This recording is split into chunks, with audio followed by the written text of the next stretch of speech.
लाठी गोली खाएंगे, हैदराबाद बचाएंगे, लाठी गोली खाएंगे, हैदराबाद बचाएंगे, ప్రజా సమస్యలపై ప్రశ్నిస్తే సంకెల్లా సంకెల్లా, ప్రజా సమస్యలపై ప్రశ్నిస్తే సంకెల్లా సంకెల్లా, భాగ్యనగర్ ప్రజల సంక్షేమం కోసం ప్రాణాలైనా అర్పిస్తా, భాగ్యనగర్ ప్రజల సంక్షేమం కోసం ప్రాణాలైనా అర్పిస్తా. మన జిహెచ్ఎంసీ లో ఏం నడుస్తుందక్క? మన జిహెచ్ఎంసీ పని ఎట్లుంటదంటే, చెత్త ఎందుకు ఎత్తుతలేదు, చెత్తబడి లేదు, గ్రీన్ వేస్ట్ ఎందుకు అలాగే పడి ఉంది, డీసీఎం లేదు, నీళ్లు ఎందుకు పొంగుతున్నాయి, డీసిల్టింగ్ లేదు, స్ట్రీట్ లైట్ ఎందుకు ఆఫ్, నిచ్చెన లేదు, రోడ్లు ఎందుకు గుంతలు గుంతలుగా, బీటీ ప్లాంట్ లేదు, మోరీలు ఎందుకు పొంగుతున్నాయి, గల్ఫర్ లేదు. అసలు మీ జిహెచ్ఎంసీ లో ఏముంది? ముక్కు పిండి ప్రజల నుండి ట్యాక్సులు వసూలు చేసే వందల మంది సిబ్బంది మాత్రం ఉన్నారు. ఏందన్నా జిహెచ్ఎంసీ కౌన్సిల్ కి ముందు కొత్త బట్టలు వేసుకుందామని తెచ్చుకున్నావా? ఏంది జిహెచ్ఎంసీ పరిస్థితి ఎట్లుంది సవివరంగా ప్రజలకు చూపించడానికి ఇది ఒక డెమాన్స్ట్రేషన్ చేస్తాం మనం ఇప్పుడు. अन्ना क्या अन्ना ये पूरा जीएचएमसी का शर्ट पूरा जीएचएमसी ऐसा तला तला वाइट वाइट रिन सोप से निर्मा से वाश किए क्या? आपको पता है ऊपर शेरवानी अंदर परेशानी. मैं दिखाता देखो अक्का చూడు మన సీఎం సాబ్ వాళ్ళు వీళ్ళు రోడ్ అన్న అవి ఎట్టుంటాయి అంటే ఎక్దమ్ చెక్కా ఉంటాయి. దానికి ఫ్లైఓవర్లకు పెయింట్లు వేసి రంగులు వేసి బొమ్మలు వేసి ఉంటాయి కదా. కానీ నీ బస్తీ నా బస్తీ రోడ్ ఎట్లా తెలుసా అన్న? చూడే ఇక గిట్టుంటదనా ఉంటది అనమాట. అంటే వాళ్ళు తిరిగేదేమో మంచుకుంటాయి, మనం ఉండేదేమో గిట్లు బొక్కలుంటాయి. జిహెచ్ఎంసీ అంటే బొక్కలు గుంతలు, జిహెచ్ఎంసీ అంటే బొక్కలు గుంతలు. ఇదే మన పరిస్థితి. ప్రజలారా మీరు గమనించాలి. జిహెచ్ఎంసీ కౌన్సిల్ లా వందే మాతరం గేయాన్ని పాడి మనం కౌన్సిల్ ని ప్రారంభించాలి. పక్కాగా 200% పాకిస్తాన్ ప్రేమికుడు అడ్డుకున్న రజాకార వారసులకు ఏడ్చి పడబెబ్బలు పెట్టినా రేపు మనం వందే మాతరంతోనే ప్రారంభిస్తున్నాం. లాఠీలను వాడినా తూటాలను వాడినా ఈ దేశ స్వాతంత్రోద్యమానికి ఊపిరిగా నిలిచినటువంటి వందే మాతర గీతంతోనే రేపు కౌన్సిల్ మొదలు కానుంది. వందే మాతరం, వందే మాతరం. గత 5 సంవత్సరాల నుంచి జిహెచ్ఎంసీలో మేము చూసిన వాళ్ళ పనితీరు గురించి, అందులో మాకు ఎదురైన సమస్యల గురించి మేము ఇన్ని సంవత్సరాల మా ఎక్స్పీరియన్స్ తో మేము ఒక రైమ్ రాసినాము. GHMC rhyme.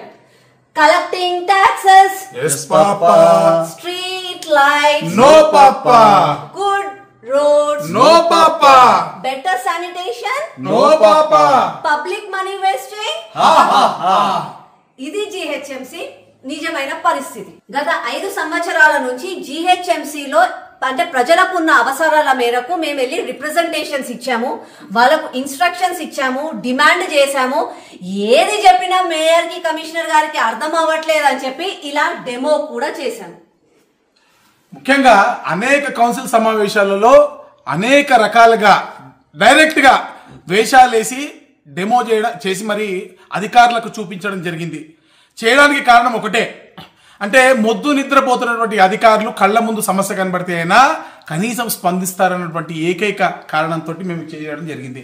ఈ విధంగా చూడండి, మీరు ఒక్కొక్క కౌన్సిల్ సమావేశంలో ఒక్కొక్క వేషధారణతోనో లేదా ఏదో ఒక రకంగా సమస్యలను వాళ్ళ దృష్టికి తీసుకొచ్చేటువంటి ప్రయత్నం చేసినాం.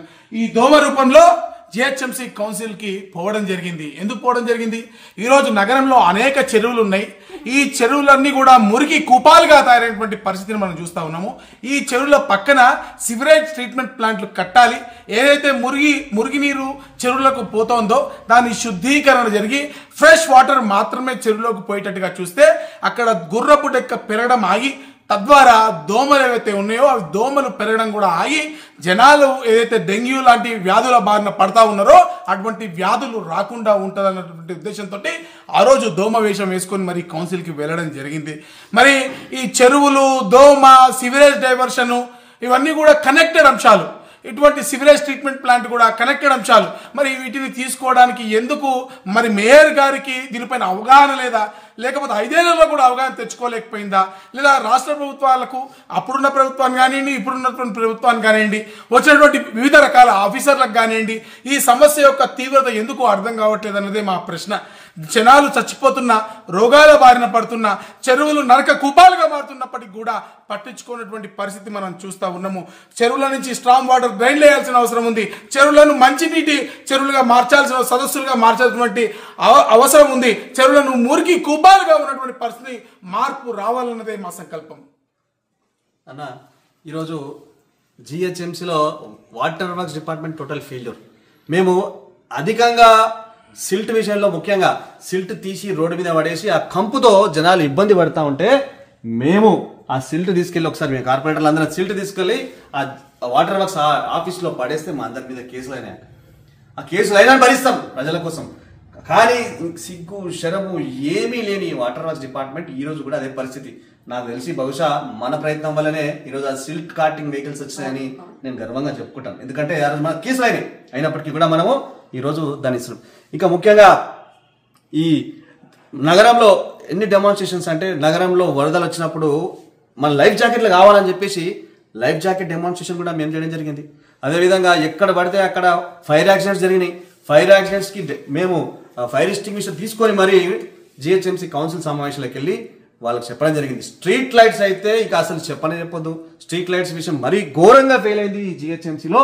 ఈ రోజుకు కూడా గత సంవత్సరంన్నర కాలంగా మేమైతే ల్యాంతర్లు పట్టుకొని, క్యాండిల్స్ పట్టుకొని ఆఫీసులకి తీసుకెళ్ళినా కూడా దున్నపోతు మీద వర్షం పడ్డ చందంగా ఈరోజు జిహెచ్ఎంసీ అధికారులు వ్యవహరిస్తున్నారంటే ఇంత సిగ్గుచేటు, ఇంతకంటే ఘోరము ఎక్కడా ఉండదని చెప్పేసి నేను అనుకుంటున్నాను. ఇన్ని అంటే డెమోలు చూపించినాము. ఇవన్నీ చూయించి చేయడానికి కారణం ఏంటంటే, మాకు డివిజన్ వారీగా ట్యాక్సులు తీసుకుంటున్నారు, అట్లాగే మాకు ఫండ్స్ కావాలి అని చెప్పి మేము ఫండ్స్ అడిగితే ఏదో చిల్లర పైసలు వేసినట్టు అడపా వేస్తుంటే కాదు, ట్యాక్సులకు తగ్గట్టుగా పనులకి జరగాలి, అభివృద్ధి జరగాలని ఫండ్స్ అడిగితే అవి కూడా ఇయ్యలే. కాబట్టి అట్ లాస్ట్ మేయర్ గారికి కొంచెమన్నా స్పందన చేస్తుందేమో, ఆమె స్పందిస్తుందేమో అని చెప్పి అడుక్కునే వేషం వేసుకొని కూడా ఆఫీస్ ముందు కూర్చొని అడుక్కున్నాం. అయినా కూడా ఎలాంటి స్పందన లేదు. ఇన్ని సంవత్సరాలైనా సమస్యలు అన్నీ అలాగే ఉన్నాయి.